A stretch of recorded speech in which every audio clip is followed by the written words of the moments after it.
Hey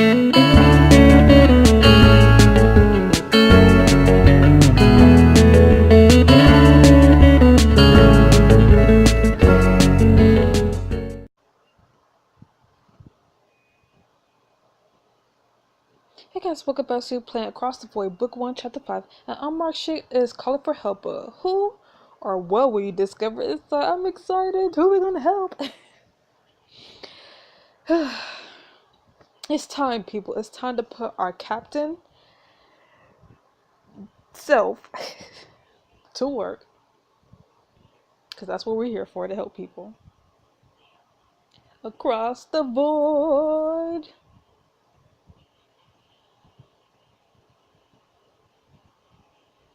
Chapter 5, Distress Call.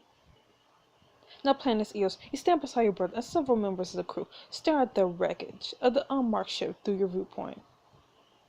That ship doesn't have any long-range weapons. What's this small civilian cruiser doing out here on its own? Maybe he got caught in the war zone. Phoenix eyes widen. He exhales, slowly distances himself, then turns to you.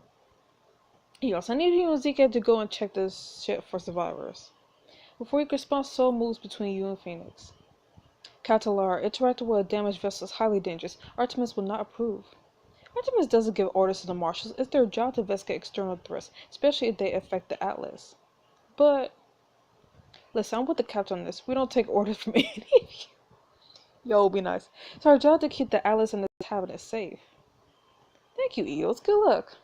You call to Zika over your shoulder. Zika, come on. Time to prove yourself as a marshal. Here goes everything. I believe in you guys. Arriving at the hangar, you and Zika hurry towards your marshal fighters. Each ship is already idling, ready for launch. Eels, are you sure I'm ready for this? Absolutely, follow my lead, but try not to screw up. You're a fantastic pilot.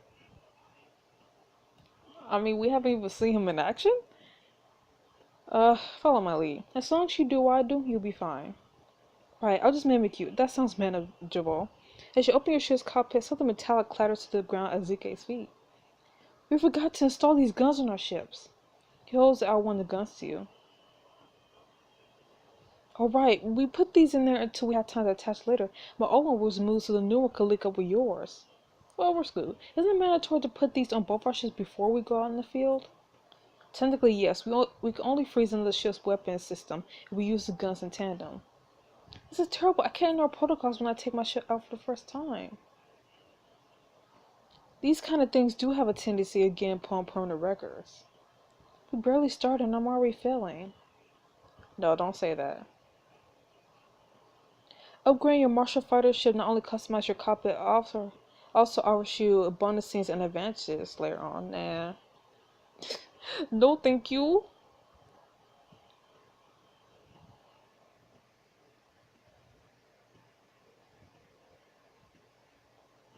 Don't worry about it. We'll be fine without them. If you're sure. As soon as they get climbing to your ship, you see worry written all over his face. CK, you'll be fine. You fly your ships out of the hangar bay and around the side of the Atlas. How does it feel to be flying your very own marshal ship? ZK's voice comes in through your comm system and his image appears on your holo screen. Even better than I imagined. The damaged ship comes into view. The Atlas has already tried to communicate with the ship, but no response. Let's give it one more shot. You press the broadcast button to your left. Unidentified vessel. Marshal Alar of the Vanguard speaking. We receive your distress signal and are here to offer assistance. Do you copy? As you wait for a response, you notice the ship's defense systems are flashing a rod of burst. It seems to be malfunctioning. Eels, my scanners are picking up a life form. We got to help. ZK starts to fly closer, but as he does, you notice the ship's automated defense system initiating. ZK, look out! As you watch the ship's guns pull back in preparation of fire. Shoot guns? I don't know, like, you quickly blast the other ship's guns before they can fire. Woo, got him! That was close. On your command, you and Zika each fire a harpoon into the side of the damaged ship, then tow it back to the Atlas. Once you got in the damaged ship inside the hangar, you and Zika hop out of your fighters. We got the ship inside without scratching the atlas. You throw your arm around Zika's shoulders in camaraderie. You're already making the galaxy safer. Zika beams in his hyperline seem to glow even brighter. Aw, cute. You release your partner to climb up into the unmarked ship. It takes up most of the bottom level of the hangar bay. Time to see what we got here. The door opened to the cockpit to find smoke and pilot debris, sparking loose wires, and an operator pilot with shards of metal protruding from her skin. ZK, calm the Phoenix. Tell me we need a medic. What did... The pilot's eyes closed as Phoenix burst into the hangar bay. I saw everything from the bridge. Is she still alive? You press your fingers to the unconscious Avery's neck and feel a weak pulse of her shimmering aurora flickers. She's still breathing, but we're going to need to act fast. Okay, a stretcher from the emergency compartment. You carefully cut the pilot loose from her restraints, then pull her limp body into your arms. Give me a hand, Zike. Zike's eyes widen at the sight of her. There's so much blood. He begins backing away, horrified. Zike, take a deep breath. You got this. Zike lets out a long, jagged breath. You're right, I can do this. Zike hurries over and helps you hold the apria as you climb out the ship.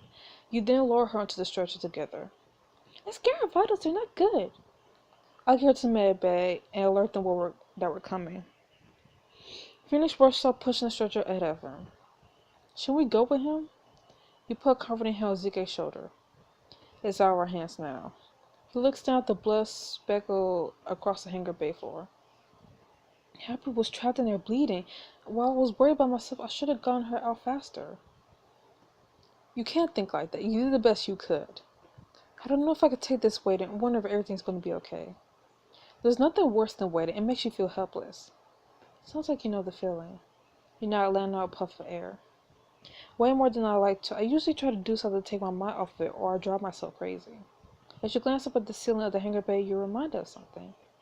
I saw that there was an activity room on board. I don't know, Eos. You nudge his shoulder with yours. I heard they even had Tritos, said Brett. No way, I haven't played that since we were kids. I bet I could beat you as easily as it did back then. I've learned a thing or two since then, Eos. Oh my goodness. Yo. Should I do it? Should I? Because they could get closer, you know? Get closer. You know what? But then it's like, what if I get another chance to hang out with Hunt on Wednesday? You know what? For now, I'm going to say no. Maybe we could play some other time. Right now, I have to start our report on the pilot. Okay, I think I may head back to our quarters to wash up then. We went to ZK leaves the hangar bay and noticed him shakily wiping a trace of blood off his hands and onto his pants.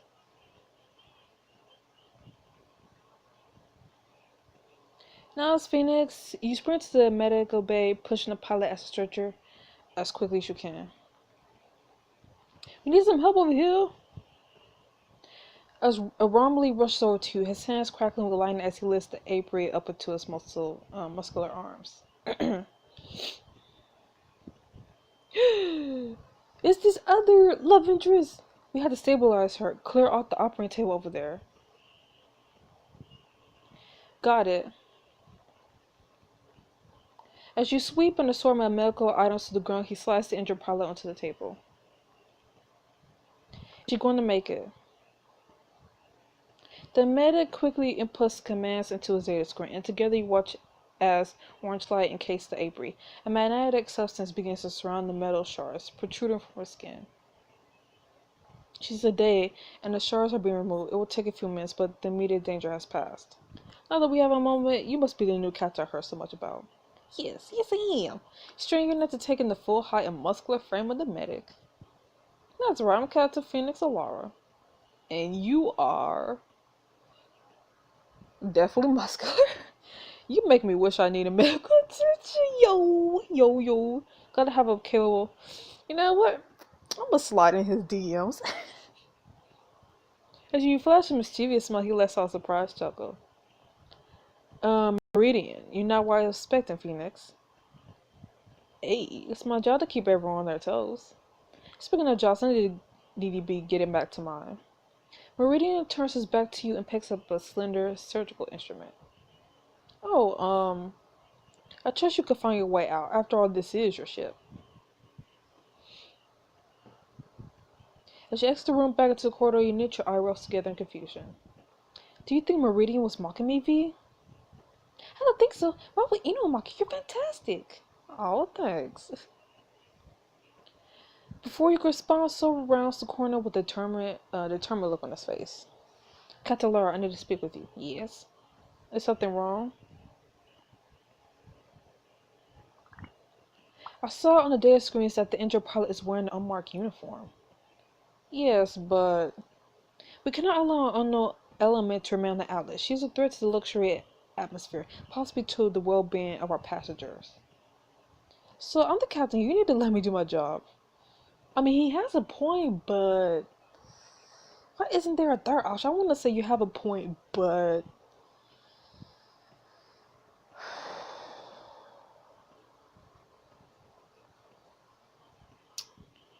uh,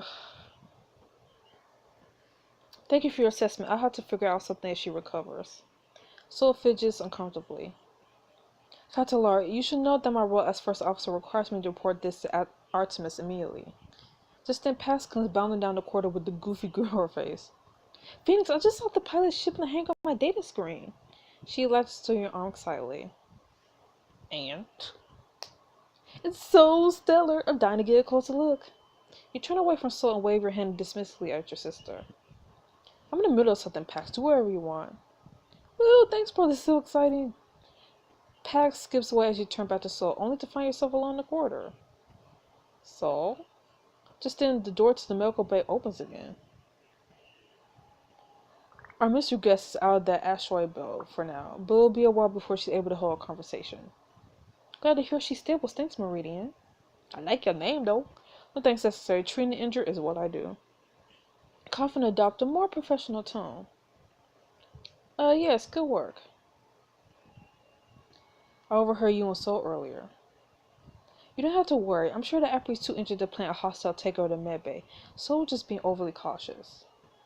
I don't know if he was. In the war, I occasionally see unmarked uniforms of patients brought to the hospital. It was never a good sign. A Soviet assistant chime begins to go off inside the medical bay. Meridian sighs. I'd love to talk more, but that's her heart monitor. Given the way we found her, she's lucky to be alive. I'll need to prepare another treatment to keep her blood pressure down. He starts to head back through the door, then pauses and glances at you. If you're not needed elsewhere. Oh, well, I might have some company while I work, yo. But nah. So tempting, but nah. I still want to save my diamonds for Hunt. Maybe next time. I don't want to get in your way. Don't worry, I'll make a habit of not letting anything get in my way. Watch as he heads back into the medical bay, barely hiding a smile flourishing across his lips. I like him. He's definitely more interesting than Soul, honestly. So far. Next morning, you stride out onto the bridge and find Soul pulling away several cultural customs handbooks. Good morning, Soul. Have you spoken to Artemis yet? Clears her soul. Kaitlyn, Meridian races to the room, his eyes bright. The pilot's awake. He let out a jagged breath. Time to find out who she is. And that's it. Ugh. Ishay status reports. Everything's good. And I seriously hate how chapters be so short if you don't buy anything. Like, anyways, I'll see you guys next week for the next chapter of Cross the Boys. So see you then. Bye bye.